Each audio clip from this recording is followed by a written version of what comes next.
আমার নাম শেখ আহমেদ। আমি চাকরি করি। আর আপনার কাছে আমার প্রশ্নটা হলো এই যে আমরা সালা আদায় করতে গিয়ে তাকবির দেওয়ার সময় হাত উপরে তুলি, এটার গুরুত্বটা কি? ভাই, আপনি প্রশ্ন করলেন যে সালাতে তাকবীরের সময় আমরা যে হাত উঠাই, এই কাজটার গুরুত্বটা আসলে কি। হাত হলো ক্ষমতা এবং শক্তির একটা প্রতীক। যখন মুসলিমরা আমরা সালার সময় হাত উঠাই, এটা আসলে তিনটা বিষয়কে নির্দেশ করে। প্রথমটা, আমরা আল্লাহর কাছে নিজেকে সমর্পণ করি, আমাদের হাত উপরে তুলে আমরা এই কথাটাই বোঝাচ্ছি, এ কথাই বলতে চাচ্ছি, হে আল্লাহ, আমি নিজেকে সমর্পণ করলাম। যেমন আমরা কাউকে সারেন্ডার করতে চাইলে বলি হ্যান্ডস আপ, যেমন পুলিশ বলবে হ্যান্ডস আপ কোনো ডাকাতের উদ্দেশ্যে, তাকে আত্মসমর্পণ করতে বলা হচ্ছে। তাহলে আমরা যখন হাত তুলি তখন আল্লাহ তাআলার কাছে আত্মসমর্পণ করছি।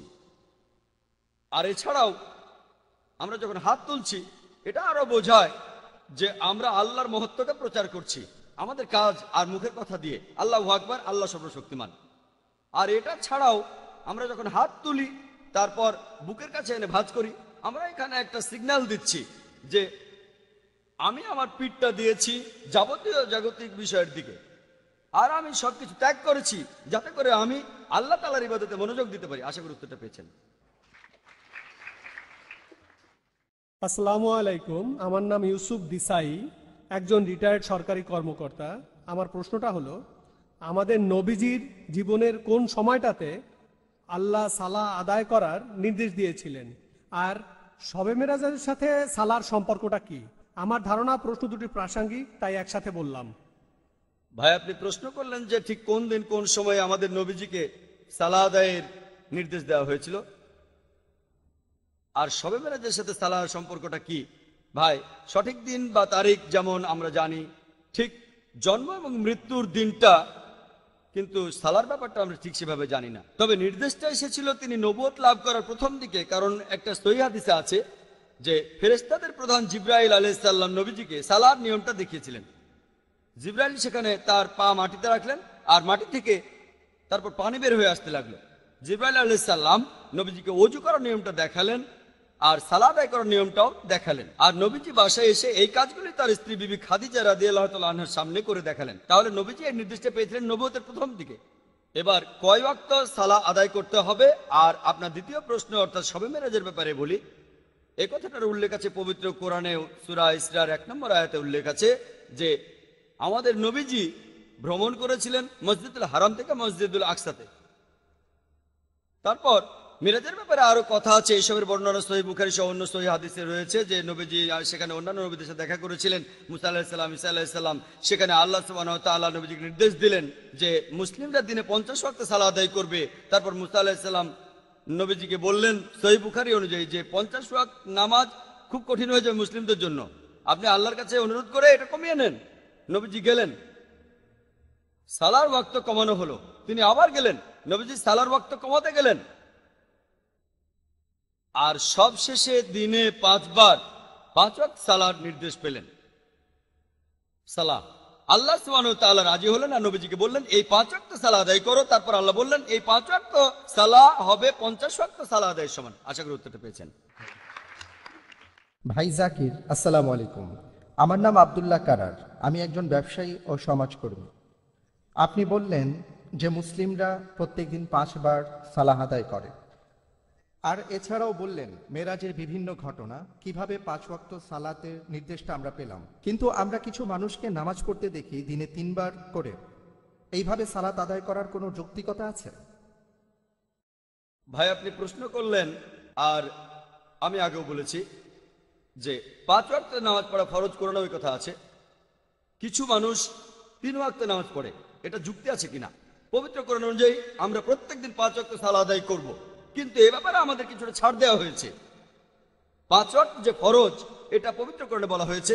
সূরা হুদের 114 নম্বর আয়াতে উল্লেখ করা হয়েছে, সূরা ইসরার 78 নম্বর আয়াতে উল্লেখ করা হয়েছে, সূরা তাহার 130 নম্বর আয়াতে উল্লেখ করা হয়েছে, এবং সূরা রুমের 17 ও 18 নম্বর আয়াতে আছে। যদি এই আয়াতগুলো পড়েন যেখানে বলা হচ্ছে আমাদের 5 ওয়াক্ত সালাত আদায় করা উচিত, তবে আল্লাহ সুবহানাহু ওয়া তাআলা আমাদের কিছু কিছু ক্ষেত্রে ছাড় দিয়েছেন।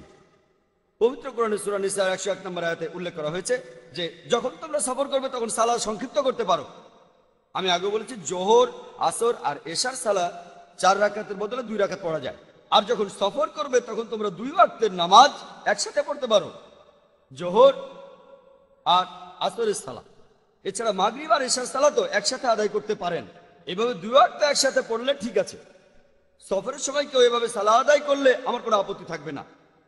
এমনকি হাদিস তো বলছে যে আমাদের নবীজির সময়ে সহিহ বুখারীতে উল্লেখ আছে, একবার খুব বৃষ্টি হচ্ছিল, লোকজন মাগরিবের সালাতের পর এশার সালার জন্য আসতে পারবে না। নবীজি তাই 2 ওয়াক্ত সালা একসাথে পড়লেন।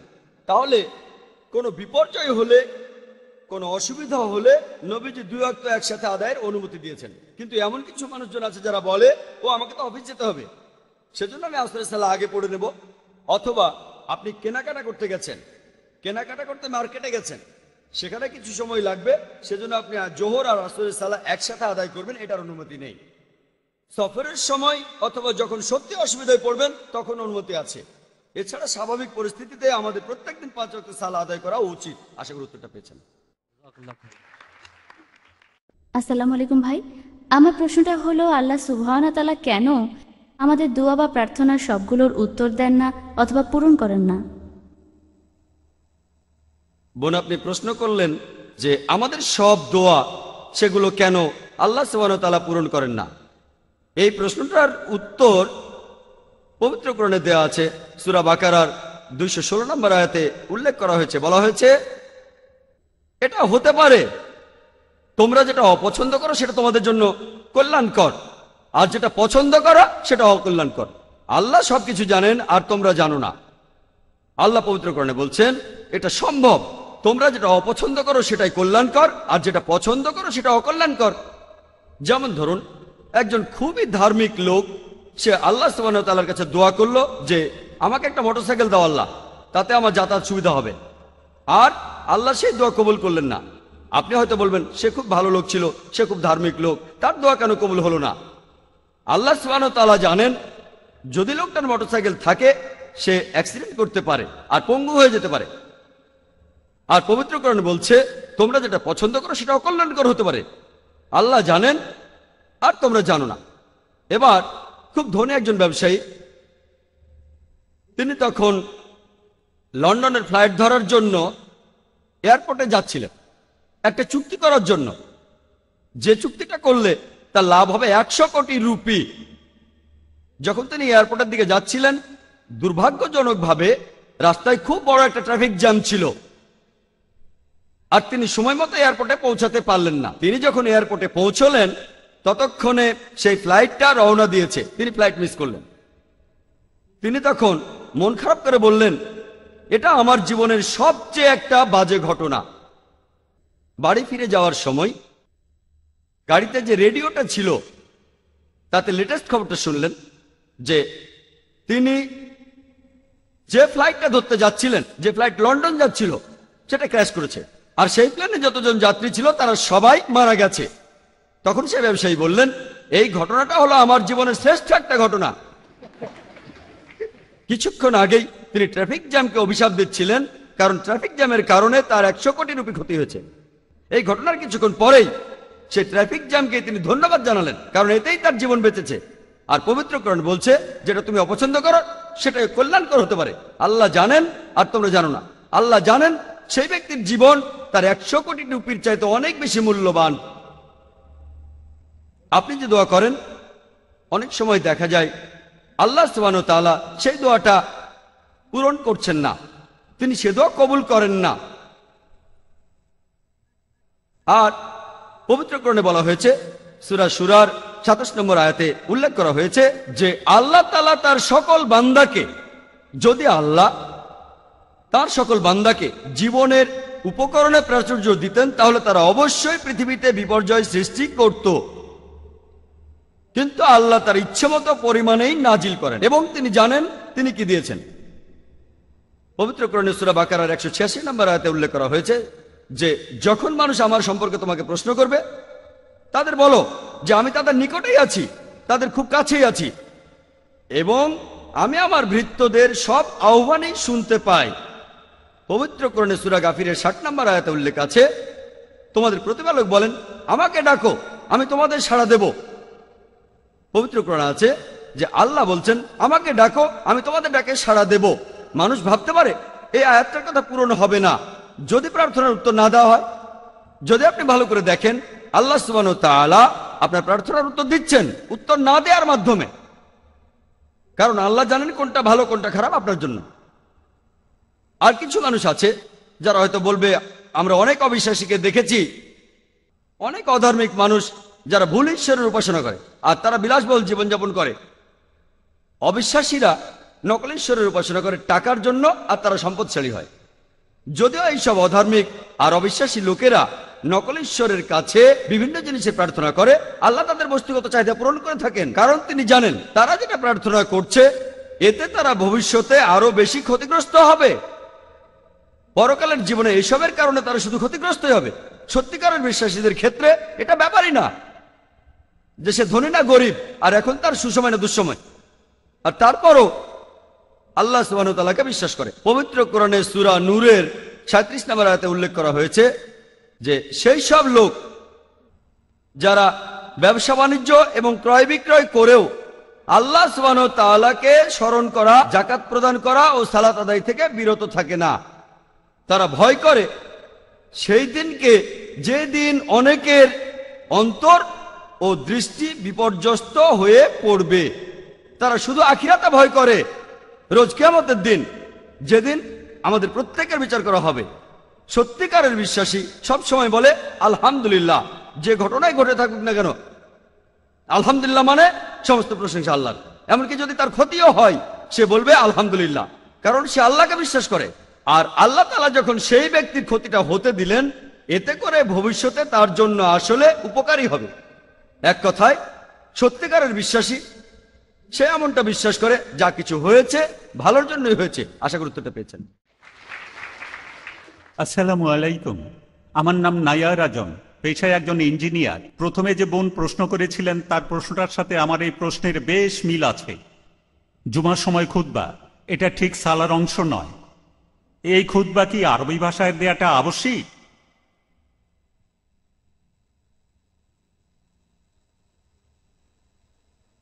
ভাই, আপনি প্রশ্ন করলেন যে জুমার সময় খুতবা এটা আরবি ভাষাতে দেয়া আবশ্যিক কিনা। এই ব্যাপারটাতে বিশেষজ্ঞদের মধ্যে কিছু মতভেদ আছে। এখানে শুধুমাত্র ইমাম মালিক বলেছেন আরবিতে পড়া আবশ্যিক। অন্যান্য সব বিশেষজ্ঞরা, যেমন ইমাম আবু হানিফা, ইমাম শাফি, ইমাম আহমেদ বিন হাম্বল, এমন বেশিরভাগ বিশেষজ্ঞই বলেছেন এটা যে কোনো ভাষায় পড়া যাবে। তবে জুম্মার খুতবার মধ্যে যে বিষয়গুলো থাকতে হবে, অর্থাৎ আল্লাহ তাআলার সন্তুষ্টি লাভ করা, আমাদের নবীজির জন্য দোয়া করা, আর জুমার খুতবায় যে আরবি আয়াতগুলো পড়া হয় সেগুলো অবশ্যই আরবিতে হতে হবে। বাকি অংশটা যে কোনো ভাষায় হতে পারে। আর এমন কোন সহিহ হাদিস খুঁজে পাবেন না যেখানে নবীজি বলেছেন যে জুমার খুতবা এটা অন্য ভাষায় দেয়া যাবে না। তবে আমি এটাও জানি যে নবীজি সবসময় আরবিতে খুতবা দিয়েছেন, কারণ সে সময়ে আরব দেশের লোকেরা তারা শুধু আরবি ভাষাটাই জানতো, বুঝতো। সেজন্য নবীজিও শুধুমাত্র আরবি ভাষাতেই খুতবা দিয়েছেন। কিন্তু কোনো হাদিসই বলছে না যে আরবি ভাষা ছাড়া অন্য কোনো ভাষায় খুতবা দেয়া যাবে না। নবীজি কোনো লোককেই বলেননি যে খুতবা আরবি ছাড়া অন্য ভাষায় দেয়া যাবে না। জুম্মার সময় খুতবা দেওয়ার কারণটা হলো এতে করে সমবেত লোকদের আল্লাহ এবং নবীজির নির্দেশিত পথে পরিচালিত করা যায়। এছাড়াও এতে এই সমবেত লোকজন জানতে পারে যে তাদের আশেপাশে ইদানিং কি ঘটনা ঘটছে। এক কথায় খুতবার মাধ্যমে মুসলিম উম্মাকে পথ দেখানো হচ্ছে। এটা খুবই অযৌক্তিক হবে যদি বলি যে আমি কাউকে এমন ভাষায় উপদেশ দেব যে ভাষাটা সে বোঝে না। বাস্তব ক্ষেত্রে আপনি কাউকে উপদেশ দেবেন এমন ভাষায় যে ভাষাটা সে বোঝে। আপনি যদি আমেরিকায় যান, আমেরিকার অনেক মসজিদে ইংরেজিতে খুতবা দেওয়া হয়। এই পৃথিবীতে অনেক মসজিদ আছে যেখানে খুতবা দেওয়া হয় স্থানীয় ভাষায়। আমেরিকাতে, কানাডায় আর ইংল্যান্ডে, দক্ষিণ আফ্রিকায় অনেক মসজিদে খুতবা দেওয়া হয় ইংরেজিতে। যদি আপনি আরব বিশ্বে যান, আরব দেশগুলোতে, যেহেতু সেখানকার মানুষ আরবি বোঝে, সেখানে খুতবা আরবিতে হবে। তবে গত মাসে আমি কুয়েতে গিয়েছিলাম, যদিও সেখানে বেশিরভাগ মানুষ আরবি বোঝে, তারপরও কিছু মসজিদে খুতবা দেওয়া হয় ইংরেজিতে, কিছু মসজিদে খুতবা দেওয়া হয় উর্দুতে। কিছু মসজিদে খুতবা দেওয়া হয় মালায়ালাম আর অন্যান্য ভাষায়। মসজিদগুলোকে সরকার বিশেষভাবে অনুমতি দিয়েছে যাতে করে বিদেশি লোকজন, যেসব মানুষজন কুয়েত দেশটার নাগরিক নয়, যারা বিভিন্ন দেশ থেকে কুয়েতে এসেছে চাকরি করার জন্য, তাদের জন্য এই খুতবা স্থানীয় ভাষায় দেয়া হবে। তাহলে খুতবা যে কোনো ভাষায় দেয়া যাবে, কিন্তু এখানে শর্ত হলো যে আল্লাহ সুবহানাহু ওয়া তাআলার প্রশংসা আরবিতে হতে হবে, আর আমাদের নবীজির জন্য দোয়াও আরবিতে হতে হবে। আর খুতবার সময় দোয়া আরবিতে হতে হবে। এই দোয়ায় মাত্র কয়েকটা আয়াত রয়েছে, কয়েকটা লাইন। খুতবার সময় সেটার অনুবাদ করতে পারেন, তাহলে এতে কোনো সমস্যা নেই। সত্যি বলতে মানুষকে উৎসাহিত করতে হবে যে যখন খুতবা পড়া হবে সেটা যেন স্থানীয় ভাষায় পড়া হয়। সেটুকু বাদে যেগুলোর কথা বলেছি এটা আরবিতে হবে, তবে অনুবাদটাও বলা যাবে। আর ইন্ডিয়ায় দেখবেন, ইন্ডিয়ার বেশিরভাগ জায়গায় আর সেই মসজিদে যেগুলো বিদেশে ইন্ডিয়ার অভিবাসীরা নিয়ন্ত্রণ করে, সেখানে খুতবা শুধু আরবিতে দেয়া হয়। কিছু মসজিদে দেখবেন প্রি খুতবা, নতুন জিনিস প্রি খুতবা, সেটা স্থানীয় ভাষায় দেয়া হয়। কিছু মসজিদে খুতবার অনুবাদ করা হয় জুম্মার সালাতের পর। তাই আমি অনুরোধ করব আর আল্লাহ সুবহানাহু ওয়া তাআলার কাছে দোয়া করব যাতে তিনি ইন্ডিয়ার এইসব মানুষদের হেদায়েত করেন, যাতে এমনকি ইন্ডিয়াতেও আমরা খুতবা শুনতে পারি আমাদের স্থানীয় ভাষায়, যাতে করে প্রত্যেক সপ্তাহে জুম্মার সময় আমরা সঠিক নির্দেশ পেতে পারি।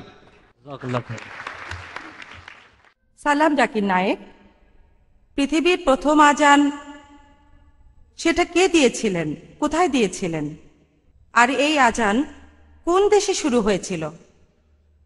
বোন, আপনি প্রশ্ন করলেন যে আজানের উৎপত্তি কিভাবে হয়েছে, কোন দেশে হয়েছে, আর সেটা কিভাবে শুরু হয়েছে। বোন, আজান শুরু হয়েছিল আরব দেশে, আরবের মদিনায়। আর সহিহ হাদিসে উল্লেখ করা আছে যে মদিনায় মসজিদ তৈরি করার পর নবীজি এবং সাহাবারা সালাতের ব্যাপারে আলোচনা করছিলেন, কিভাবে মানুষকে আহ্বান করা হবে। কেউ কেউ বলল ড্রাম বাজাও, কেউ বা বলল শাক বাজাও, এক একজন এক এক কথা বলল। হাদিস বলছে তখন একজন লোক, সেই লোক তার স্বপ্নের মধ্যে আজান শুনল। সে শুনল আজানের আওয়াজ, যেটা আমি আগে বলেছিলাম, মানুষের কণ্ঠে। খবরটা তখন নবীজির কাছে পৌঁছে গেল, আর নবীজি বললেন সে যে কথাগুলো শুনেছে সেগুলো শুনতে খুবই ভালো লাগছে, আর সালাতের জন্য মানুষকে আহ্বান করতে এর চাইতে ভালো উপায় নেই যেখানে সবাইকে ডাকা হচ্ছে মানুষের কণ্ঠ দিয়ে। এজন্য তখন নবীজি আদেশ দিলেন যখন মানুষকে সালাতের জন্য ডাকবে তখন মানুষের কণ্ঠ ব্যবহার করবে, অন্যান্য যন্ত্রপাতি ড্রাম ট্রাম্পেট শাক ইত্যাদি ব্যবহার করো না। আর শুরু হয়েছিল মদিনায়। আশা করি উত্তরটা পেয়েছেন। এবারে আমরা স্লিপের প্রশ্ন শুরু করতে যাচ্ছি। এখানে নিয়মটা হবে, একটা প্রশ্ন স্লিপ থেকে করা হবে, তারপর মাইক থেকে, ডান দিকের মাইক, আবারও স্লিপের প্রশ্ন, তারপরে বাম দিকের মাইক থেকে, আবার স্লিপ থেকে, তারপর মহিলারা, আর এইভাবেই ঘড়ির কাঁটার মতো ঘুরবে। এই প্রশ্নটা করেছেন ভাই আব্দুল্লাহ। প্রশ্নটা, সালাহ আদায় করার অনেকগুলো নিয়ম আছে, এর সবগুলি কি ঠিক, নাকি সালাহ আদায়ের একটা বিশেষ নিয়ম রয়েছে? ভাই, আপনি প্রশ্ন করেছেন যে সালাহ আদায়ের অনেকগুলো নিয়ম আছে, সেটা আমিও জানি। সবগুলো নিয়ম কি গ্রহণযোগ্য, সবগুলো কি সঠিক, নাকি মাত্র একটাই নিয়ম রয়েছে? যদি আপনি মার্কেটে যান, আপনি সেখানে কয়েকশো বই পাবেন যেগুলোতে সালাত আদায়ের বিভিন্ন নিয়ম কানুন রয়েছে। বেশিরভাগ বইতেই কিছু হাদিস আছে যেগুলো সহিহ হাদিস নয়। বেশিরভাগ বই সালাহ আদায়ের জন্য কেবলমাত্র একটা নিয়মই রয়েছে। আমাদের প্রিয় নবীজি বলেছেন, এটার উল্লেখ আছে সহিহ বুখারীতে 1 নম্বর খণ্ড, এটা আছে বুক অব আজানে 18 নম্বর অধ্যায়ের 604 নম্বর হাদিসে। এছাড়াও সহিহ বুখারীর 9 নম্বর খণ্ডের 352 নম্বর হাদিসে আছে, নবীজি বলেছেন, ইবাদত করো যেভাবে আমাকে ইবাদত করতে দেখেছো। আমরা সালাহ আদায় করব সেই নিয়ম মেনে যেভাবে আমাদের প্রিয় নবী মুহাম্মদ সাল্লাল্লাহু আলাইহি সাল্লাম সালাহ আদায় করেছেন, অন্য কোনো নিয়ম নেই। তাহলে সালার বিভিন্ন গুরুত্বপূর্ণ নিয়মগুলো, যেমন কিভাবে হাত বাঁধতে হবে, রুকুতে যেতে হবে, সিজদা দিতে হবে, শরীরের বিভিন্ন অঙ্গভঙ্গি, এসব ব্যাপারে মাত্র একটাই নিয়ম আছে, একটাই পদ্ধতি। আর সহিহ হাদিসে এই নিয়মগুলো উল্লেখ করা হয়েছে। সালাতের কিছু কিছু ব্যাপারে এই নিয়মগুলো কিছুটা শিথিল। যেমন ধরুন, আমরা রুকুতে যেটা পড়ি, সহিহ হাদিস বলছে, কখনো কখনো নবীজি বলেছেন সুবহান রাব্বিয়াল আযীম, অর্থাৎ সমস্ত প্রশংসা আল্লাহর যিনি সুমহান। আবার কখনো তিনি বলেছেন সুবহান রাব্বিয়াল আযীম ওয়া বিহামদিকা।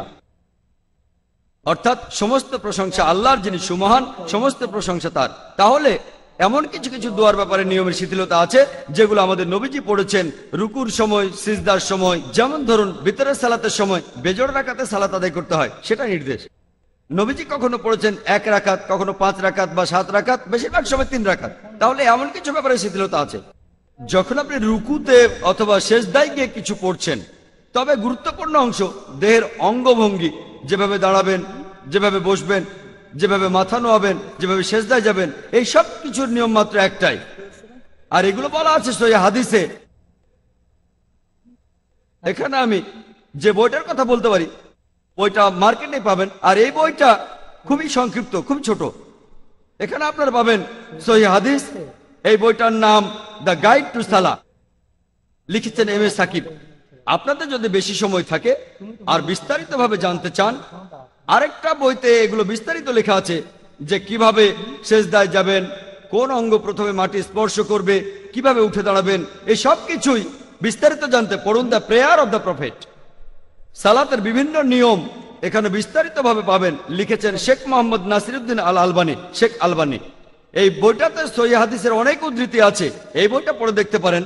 তবে আপনার প্রশ্নের উত্তরটা হলো যে সালাহ আদায়ের সময় এই গুরুত্বপূর্ণ অংশগুলো, সেগুলোর নিয়ম মাত্র একটাই। আপনারা যদি বইগুলো পড়তে চান তাহলে যোগাযোগ করুন আমাদের ইসলামিক রিসার্চ ফাউন্ডেশনের লাইব্রেরিতে, সেখানে এই বইগুলো আপনারা পাবেন।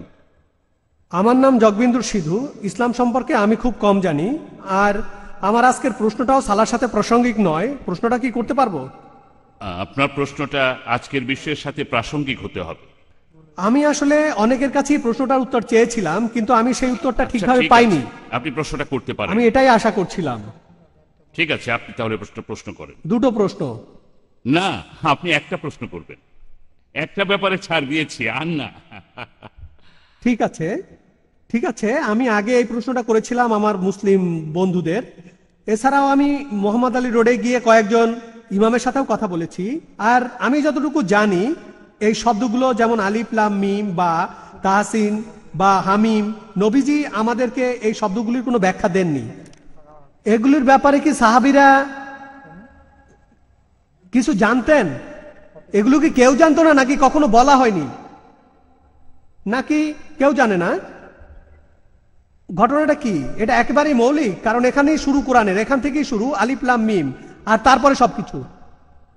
ভাই, আপনি এখানে প্রশ্ন করলেন, আর আপনি এ পর্যন্ত অনেক ইমাম, অনেক মুসলিমকে জিজ্ঞেস করে উত্তর পাননি যে আলিফ লাম মিম এই কথাটার অর্থটা আসলে কি।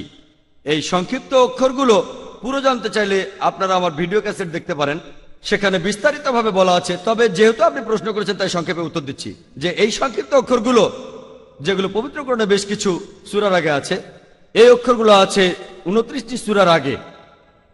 যদি আরবি হরফগুলো গোনেন, আলিফ বা তা সা, এরপরে হা, এরকম 29টি অক্ষর। আর পবিত্র কোরআনে 29টি সূরার আগে আছে যে এই অক্ষরগুলো আছে। কখনো দেখবেন একটা অক্ষর সোয়াদ, নুন, কফ, কখনো দুটো অক্ষর হামিম, তাসিন, আবার কখনো 3টি অক্ষর আলিফ লাম মিম, কখনো 4টা, কখনো 5টা। আর এই ব্যাপারটা নিয়ে অনেক বই লেখা হয়েছে, অনেকগুলো বই লেখা হয়েছে যে এগুলোর অর্থ কি। কিছু মানুষ বলে যে এটা আল্লাহ সুবহানাহু ওয়া তাআলার সংক্ষিপ্ত রূপ, কেউ বলে। আবার কিছু লোক বলে এটা আল্লাহ সুবহানাহু ওয়া তাআলার সিগনেচার। কিছু লোক বলে এটা আসলে আল্লাহর নাম। কিছু লোক বলে যে জিবরাইল আলাইহিস সালাম তিনি এই কথাটা বলে নবীজির মনোযোগ আকর্ষণ করেছিলেন, আর নবীজি এটা বলে অন্যান্য মানুষের মনোযোগ আকর্ষণ করেছিলেন। এরকম অনেকগুলো ব্যাখ্যা আছে। তবে সবচেয়ে খাঁটি আর সঠিকটা হলো যে এই সংক্ষিপ্ত অক্ষরগুলো যদি আপনারা ভালো করে দেখেন, অক্ষরগুলো অনেক সূরার প্রথমে আছে। এটা দিয়ে মানুষকে চ্যালেঞ্জ করা হয়েছে। পবিত্র কোরআনে এরকম আয়াত আছে, বেশ কয়েকবার পবিত্র কোরআন বলছে, এখানে মানুষের জন্য চ্যালেঞ্জ দেওয়া হয়েছে যে চেষ্টা করে কোরআনের মতো একটা বই লিখো, কোরআনের মতো একটা বই লেখো। সূরা ইসরার 88 নম্বর আয়াতে উল্লেখ আছে, মানুষ ও জিন সমবেত হয়েও তারা কোরআনের মতো আরেকটা বই রচনা করতে পারবে না। পবিত্র কোরআনের সূরা তুরের 34 নম্বর আয়াতে উল্লেখ আছে যে তোমরা কোরআনের মতো আরেকটা বই রচনা করতে পারবে না। সূরা হুদের 13 নম্বর আয়াতে উল্লেখ করা হয়েছে যে তোমাদের যদি সন্দেহ থাকে তাহলে কোরআনের মতো 10টা সূরা রচনা করো। এছাড়া সূরা ইউনূসের 38 নম্বর আয়াতে উল্লেখ করা হয়েছে, বলা হয়েছে তোমরা কোরআনের মতো আরেকটি সূরা রচনা করো। আর এই চ্যালেঞ্জটা আস্তে আস্তে সহজ হয়েছে। আর চূড়ান্ত চ্যালেঞ্জটা আছে সূরা বাকারায় 23 নম্বর আয়াত ও 24 নম্বর আয়াতে উল্লেখ করা হয়েছে, وإن كنتم في ريب مما نزلنا على عبدنا যদি তোমাদের সন্দেহ থাকে আমি আমার বান্দার প্রতি যা অবতীর্ণ করেছি তাতে যদি সন্দেহ থাকে, فأتوا بسورة من مثله তাহলে তোমরা চেষ্টা করে এর মতো একটি সূরা রচনা করে দেখাও। وادعوا شهداءكم من دون الله إن كنتم صادقين। আর তোমরা যদি সত্যবাদী হও তবে আহ্বান করো আল্লাহ সুবহানাহু ওয়া তাআলা ব্যতীত তোমাদের যেসব সাহায্য করে আছে তাদের। فإن لم تفعلوا আর যদি না পারো ولن تفعلوا এবং নিশ্চয়ই তোমরা করতে পারবে না, فاتقوا النار التي وقودها الناس والحجارة أعدت للكافرين। তবে সেই আগুনকে ভয় করো, মানুষ এবং পাথর হবে যে আগুনের ইন্ধন, কাফিরদের জন্য যা প্রস্তুত রাখা হয়েছে। আল্লাহ সুবহানাহু ওয়া তাআলা এখানে মানুষ জাতিকে চ্যালেঞ্জ করেছেন পবিত্র কোরআনের মতো একটি সূরা রচনা করতে। তাহলে আল্লাহ সুবহানাহু ওয়া তাআলা যখন বলছেন আলিফ লাম মিম হা মিম ইয়াসিন তাসিন, তিনি এখানে বলছেন আরবদের কোরআন নাজিল হয়েছিল আরবি ভাষায়, সেজন্য এটা বলা হয়েছে আরবি ভাষায়। আর সেখানে স্থানীয় লোকজনের ভাষাটাও ছিল আরবি। তাই আল্লাহ এখানে পরোক্ষভাবে বলছেন যে তোমরা, আরবি তো তোমাদেরই ভাষা, যেমনটা দেখেন ABCD ইংরেজিতে, একইভাবে আলিফ লাম মিম এটা তোমাদেরই ভাষা। এই অক্ষরগুলো নিয়ে তোমরা খুব গর্ব করো, কারণ কোরআন যখন নাজিল হয়েছিল আরবরা তখন তাদের ভাষা নিয়ে খুব গর্ব করত। আরবি ভাষা তখন ছিল উন্নতির চরম শিখরে। তখন আরবরা যে বিষয়টা নিয়ে সবচেয়ে বেশি গর্ব করত সেটা তাদের ভাষা। সেই সময়টা ছিল সাহিত্যের যুগ, তারা সাহিত্যে খুবই উন্নত ছিল। তাই আল্লাহ বলছেন এগুলো তোমাদের ভাষার অক্ষর, অক্ষরগুলো নিয়ে তোমরা খুব গর্ব করো। আমি রচনা করেছি তোমাদের জন্য এই পবিত্র কোরআন। আল্লাহ পৃথিবীর সব মানুষকে চ্যালেঞ্জ করেছেন, সুযোগ থাকলে জিনদের সাহায্য নিতে বলেছেন, আল্লাহ ছাড়া অন্য যে কেউ, যে তোমরা পবিত্র কোরআনের মতো একটা সূরা রচনা করে দেখাও। পবিত্র কোরআনের কিছু সূরা খুবই ছোট, মাত্র 3টি আয়াত, সবচেয়ে ছোটটা 10টি শব্দ। আল্লাহ তাদের চ্যালেঞ্জ করছেন তোমরা পবিত্র কোরআনের সূরার মতো করে একটি সূরা রচনা করো। তাহলে আল্লাহ যখন বলছেন আলিফ লাম মিম হা মিম, এরপরে যখনই দেখবেন পবিত্র কোরআনে এই অক্ষরগুলো আছে, এই অক্ষরগুলোর পরেই দেখবেন পবিত্র কোরআনের প্রশংসা করা হয়েছে। যেমন ধরুন সূরা বাকারায় আপনি বললেন পবিত্র কোরআনের শুরুতে, কোরআনের শুরুতে নয়, সূরা বাকারার শুরুতে আছে, বলা হয়েছে আলিফ লাম মিম যালিকাল কিতাবুল লা রাইবা ফি, যে আলিফ লাম মিম এই সেই কিতাব যে কিতাবে কোন রকম সন্দেহ নেই। এটাই পথ নির্দেশ মুত্তাকিদের জন্য, যাদের রয়েছে তাকওয়া, যাদের ঈমান আছে। তাহলে যখনই এই সংক্ষিপ্ত অক্ষরগুলো আসবে এরপরেই দেখবেন সেখানে পবিত্র কোরআনের প্রশংসা করা হচ্ছে। তাহলে যখনই পবিত্র কোরআনে এই অক্ষরগুলো দেখতে পাবেন, এটা আসলে আমাদের মনে করিয়ে দিচ্ছে এটা আল্লাহর কালাম। আর এখানে চ্যালেঞ্জ দেওয়া হয়েছে যে পবিত্র কোরআনের মতো করে একটি সূরা রচনা করো। তোমরা এটা করতে পারবে না, এ পর্যন্ত কেউ করতে পারেনি। অনেকেই চেষ্টা করেছে, অনেক অমুসলিম চেষ্টা করেছে কিন্তু পারেনি, কেউ এখন পর্যন্ত পারেনি। আর ভবিষ্যতেও ইনশাআল্লাহ কেউ পবিত্র কোরআনের মতো সূরা রচনা করতে পারবে না। এবারের প্রশ্ন স্লিপ থেকে। পুরুষ ও মহিলারা যখন সালাহ আদায় করে, সালাহের নিয়মটা আলাদা কেন?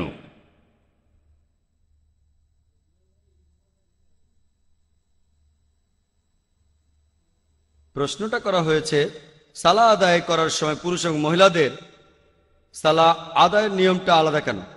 আমি আগেও বলেছি যে বাজারে অনেক বই পাবেন যেখানে সালাহ আদায়ের বিভিন্ন নিয়ম কানুন দেওয়া আছে।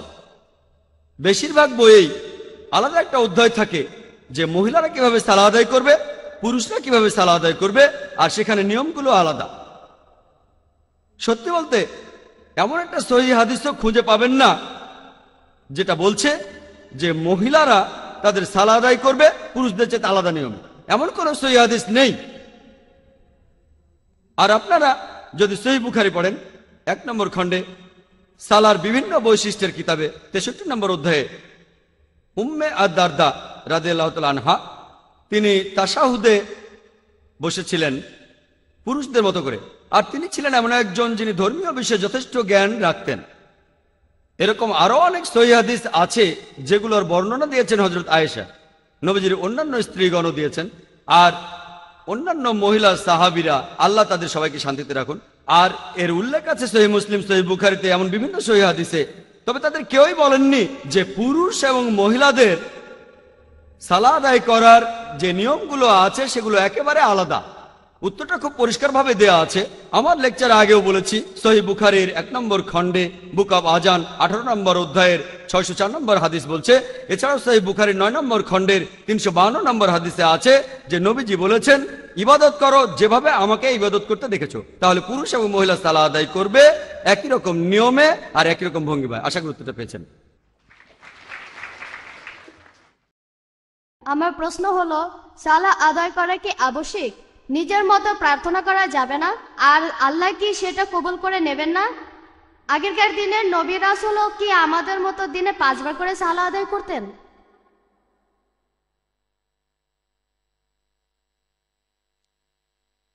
ভাই, আপনি প্রশ্ন করলেন যে আমরা কি সেভাবে সালাহ আদায় করব যেভাবে পবিত্র কোরআন ও হাদিসে বলা হয়েছে, নাকি নিজের মতো করে আদায় করা যাবে?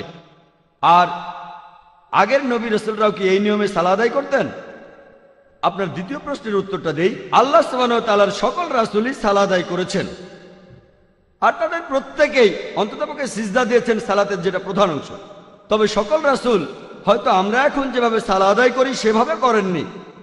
পবিত্র কোরআনে সূরা মাইদা 3 নম্বর আয়াতে উল্লেখ করা হয়েছে, আজ তোমাদের জন্য তোমাদের দিন পূর্ণাঙ্গ করলাম, তোমাদের প্রতি আমার অনুগ্রহ সম্পূর্ণ করলাম এবং তোমাদের দিন মনোনীত করলাম ইসলামকে। পবিত্র কোরআন নাজিল হওয়ার পর আমাদের দিন সম্পূর্ণ হয়েছে। এর আগে রাসূলগণ সালাহ আদায় করেছেন আর সিজদাও দিয়েছেন, তবে সব নিয়ম কানুন একরকম হয়তো ছিল না, হয়তো কিছু ব্যাপার মিল ছিল। এই সম্পর্কে আগেও বলেছি, বাইবেলের উদ্ধৃতি দিয়েছি ইত্যাদি। হয়তো মিল ছিল, তবে একই নিয়ম ছিল না। এবার প্রথম প্রশ্নের উত্তর বলি যে আমাদের ইচ্ছে মতো কি সালাহ আদায় করতে পারি? কেন একই নিয়মে সালাহ আদায় করতে হবে? আমি কারণটা বলেছিলাম যে কেন আমরা একই নিয়মে সালাহ আদায় করি। সামাজিক উপকার পাবো, আমাদের ভ্রাতৃত্ববোধ বেড়ে যাবে, আমাদের একতা বাড়বে, আমাদের সাম্যতা বাড়বে। যদি বলেন আমি চেয়ারে বসে বাসায় সালাহ আদায় করব, তাহলে এই সব উপকারগুলো পাবেন না। সামাজিক সাম্যতা, ভ্রাতৃত্ববোধ, মানুষের প্রতি মানুষের ভালোবাসা, আত্মার উন্নতি, সালাতের বিভিন্ন উপকার সম্পর্কে আমি আগেও বলেছি। নিয়ম মানলে আপনি এই উপকারগুলো পাবেন, কিন্তু আপনার নিয়মে সালাহ আদায় করলে সেই উপকারগুলো পাবেন না। আর এই নিয়মগুলো আমাদের শিখিয়েছেন আল্লাহ সুবহানাহু ওয়া তাআলা এবং তার রাসূল। যদি আপনি নিজেকে নবী চাইতে বড় মনে করেন, চেষ্টা করে দেখতে পারেন, তবে সফল হবেন না। আর পবিত্র কোরআনের সূরা ইমরানের 54 নম্বর আয়াতে উল্লেখ করা হয়েছে, মাকরুম মাকরাল্লাহু ওয়াল্লাহু খায়রুল মাকিরিন। অবিশ্বাসীরা চক্রান্ত করেছিল, আল্লাহ কৌশল করেছিলেন, আর আল্লাহ শ্রেষ্ঠ কৌশলী। তাহলে আল্লাহ বলছেন এটাই শ্রেষ্ঠ নিয়ম। যদি আপনি নিজেকে আল্লাহর চাইতে উন্নত মনে করেন, তাহলে চেষ্টা করে দেখতে পারেন, তবে ব্যর্থ হবেন। আল্লাহ চ্যালেঞ্জ করেছেন যে কোরআনের মতো একটা সূরা রচনা করো। মানুষ চেষ্টা করে সফল হতে পারেনি। যদি কেউ মনে করে যে আল্লাহ আর রাসূলের চেয়ে উন্নত সে, যদিও এটা একটা কুফর, এজন্যই অবিশ্বাসীরা নিজেদের নিয়মে প্রার্থনা করে। কিন্তু যে লোক পবিত্র কোরআনে বিশ্বাস করে, আল্লাহ এবং রাসূলকে বিশ্বাস করে, তারা শুধুমাত্র নবীজির নিয়মেই সালাহ আদায় করবে। আর কোরআন বলছে আতিউল্লাহ আতিউর রাসূল। আশা করি উত্তরটা পেয়েছেন। এবারের প্রশ্নটা স্লিপে এসেছে ভাই রেদওয়ানের কাছ থেকে। আসসালামু আলাইকুম, আমি সৌদি আরবের জেদ্দায় চাকরি করি। একবার আমি আমার এক ফিলিপিনো মুসলিম বন্ধুকে নামাজ পড়তে বললাম। সে বলেছিল যে সে কাবা শরীফে সালাহ আদায় করেছে অনেকবার, আর কাবা শরীফে একবার সালাহ সমান হলো 1 লক্ষ সালাহ। তাই আগামী কয়েক বছর আমার সালাহ আদায়ের কোনো প্রয়োজন নেই। কিভাবে এটার উত্তর দেব?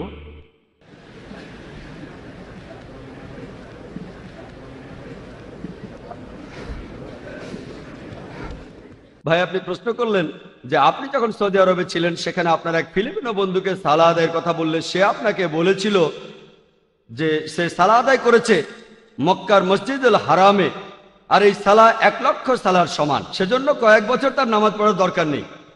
তার এই কথার কিছু অংশে সঠিক যে এই সম্পর্কে সহিহ হাদিস আছে, যেখানে আমাদের নবীজি বলেছেন যে মসজিদে নববীতে সালাহ আদায় করা মদিনায় নবীজির মসজিদে নামাজ পড়া অন্য যে কোনো মসজিদে 1000 বার নামাজ পড়ার সমান, শুধুমাত্র মক্কার পবিত্র মসজিদ বাদে। আর কেউ যদি মক্কার পবিত্র মসজিদে সালাহ আদায় করে, সেটা অন্য যে কোনো মসজিদে 1 লক্ষ বার নামাজ পড়ার সমান। আর আমিও একমত। তবে মানুষজন এই হাদিসের আসল অর্থটা বুঝতে পারে না।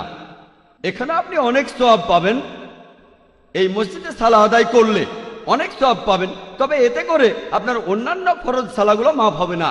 আমাদের নবীজি এমনটা বলেননি যে যদি এই মসজিদে 1 ওয়াক্তের ফজরের নামাজ পড়ো, এটার সমান হলে 1 লক্ষ ওয়াক্ত ফজরের নামাজের সমান। না, সওয়াব বেশি। এখানে 1 লক্ষ গুণ বেশি সওয়াব পাবেন, 1 লক্ষ গুণ বেশি সওয়াব। তার মানে এই নয় যে আপনার 1 লক্ষ ফজরের সালা আদায় না করলেও চলবে, তার মানে এটা নয়। আপনার বোঝার সুবিধার জন্য আরেকটা উদাহরণ আমি দেই। যখন আমরা বিভিন্ন রকম পরীক্ষা দেই, অনেক জায়গায় বোনাস মার্ক থাকে। যদি আপনি হন ক্রিকেট প্লেয়ার তাহলে আপনি 5 নম্বর পাবেন।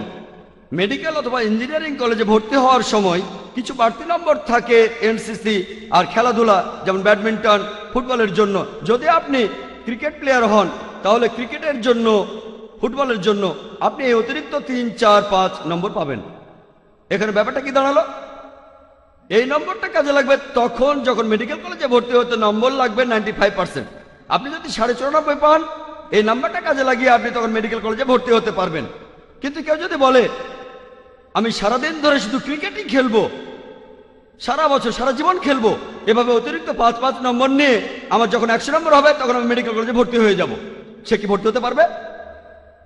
সে দিনরাত ক্রিকেট খেলতে লাগলো, সারা দিন আর সারা রাত, এভাবে সে পুরো বছরই ক্রিকেট খেলতে লাগলো 10 বছর। তারপর সে মেডিকেল কলেজে ভর্তি হতে গিয়ে বললো আমি এতদিন ক্রিকেট খেলেছি। এই ক্রিকেট খেলার নম্বরটা হলো বোনাস মার্ক। যে এখানে পরীক্ষা নিয়মিত বিষয়গুলোর পাশাপাশি এখানে অতিরিক্ত কিছু করার জন্য বোনাস মার্ক পাবেন, তাহলে এখানেও সওয়াব পাবেন, আল্লাহ দয়া পাবেন। কিন্তু এই সওয়াবের কারণে আপনার অন্যান্য ফরজ সালাহগুলো মাফ হয়ে যাবে না। যেগুলো আমাদের জন্য ফরজ সেগুলো অবশ্যই পালন করতে হবে, এটা হলো বোনাস মার্ক। তাহলে যদি কেউ মসজিদুল হারাম অথবা মসজিদের নববীতে সালাহ আদায় করে সে অনেক গুণ বেশি সওয়াব পাবে, তবে এতে করে তার ফরজ সালাহগুলো মাফ হয়ে যাবে না, সেগুলো নিয়মিত আদায় করতে হবে। আশা করি উত্তরটা পেয়েছেন। আমি বিষ্ণু মহেশ মেহতা। আমি একজন ব্যবসায়ী। আমি ইন্ডিয়াতে দেখেছি যে যারা মসজিদে নামাজ পড়ে তাদের জন্য মাথায় টুপি পরাটা আবশ্যিক, কিন্তু ইরান আর মরক্কোতে যারা মসজিদে নামাজ পড়তে যায় তারা মাথায় টুপি পরে না বা কিছু দিয়ে ঢাকা থাকে না, কেন? ভাই, আপনি প্রশ্ন করলেন যে ইন্ডিয়াতে লোকজন মসজিদে যাওয়ার সময় সাধারণত টুপি পরে, কিন্তু আপনি মরক্কো বা ইরানে দেখেছেন যে লোকজন সেখানে সালাতের সময় মাথায় টুপি পরে না। ভাই, পবিত্র কোরআনে এমন কোনো আয়াত নেই অথবা এমন কোনো সহিহ হাদিসও নাই যেটা বলছে যে মাথায় টুপি পরা এটা ফরজ, সালাহ আদায়ে টুপি পরাটা আবশ্যিক, এমন কথা কোথাও নেই। তবে সহিহ হাদিসে এমন কথা আছে যে সাহাবারা তারা সালাতের সময় মাথা ঢেকে রাখতেন। আর যখন আপনি আপনার মাথা ঢেকে শ্রদ্ধা দেখাচ্ছেন, আলহামদুলিল্লাহ। যদি ভালো করে দেখেন আমাদের প্রাচ্যের সংস্কৃতিতে, প্রাচ্যের কালচারে শ্রদ্ধা দেখাতে আমরা টুপি পরি, কিন্তু যদি ইংল্যান্ডে যান, হ্যালো ম্যাম, তারপর টুপি খুলে ফেলে, hello ma'am, how are you, তারপর টুপি খুলে ফেলে। পশ্চিমা কালচারে শ্রদ্ধার জন্য টুপি খুলে ফেলে, প্রাচ্যে আমরা টুপি পরি শ্রদ্ধার জন্য। তবে আমরা মুসলিমরা আমরা পশ্চিম বা প্রাচ্যের কোনো কালচার মেনে এটা করি না, এভাবে আমরা শ্রদ্ধা দেখাই। আর হাদিসেও আছে যে সাহাবীরা সালাতের সময় মাথা ঢেকে রাখতেন, হয় টুপিতে নয়তো কোনো কাপড় দিয়ে। সৌদি আরব গেলে দেখতে পাবেন।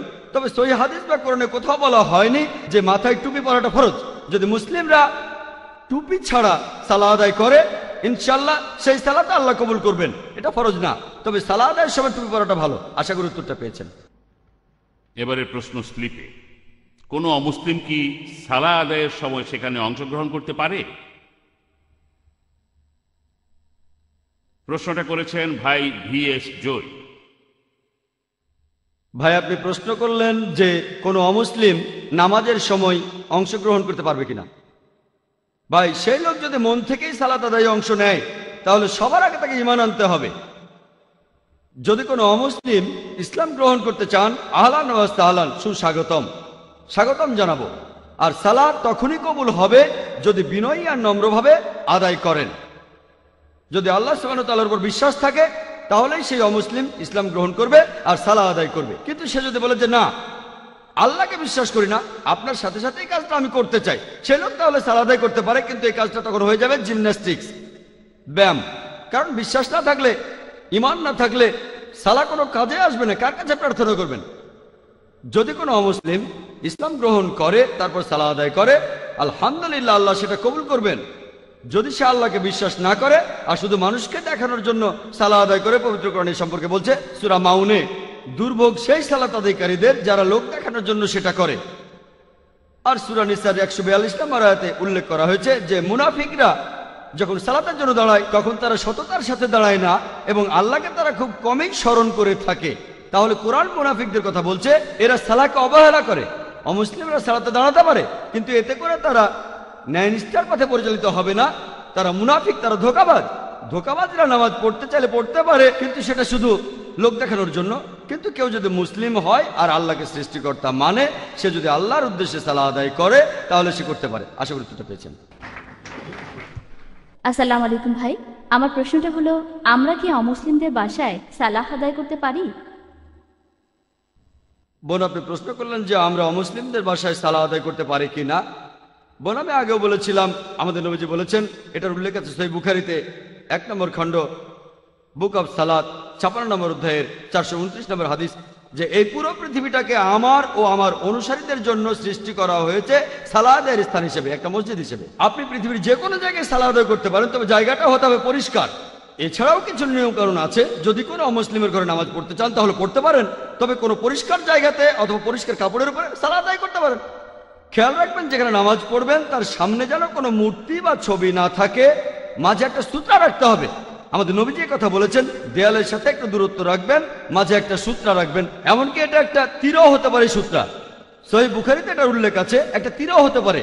আপনি যদি সালাতের নিয়মগুলো মেনে চলেন তাহলে অমুসলিমদের ঘরেও সালাত আদায় করতে পারবেন, যদি জায়গাটা পরিষ্কার হয় আর সামনে কোনো মূর্তি বা ছবি না থাকে। আশা করি উত্তরটা পেয়েছেন। এবারের প্রশ্ন স্লিপে, সালাহ আদায়ের জন্য সবচেয়ে গ্রহণযোগ্য পোশাকটা কি? কুর্তা পায়জামা, প্যান্ট শার্ট, এরকম আরো কিছু পোশাকের নাম আছে। খুরশিদে খান, লেকচারার।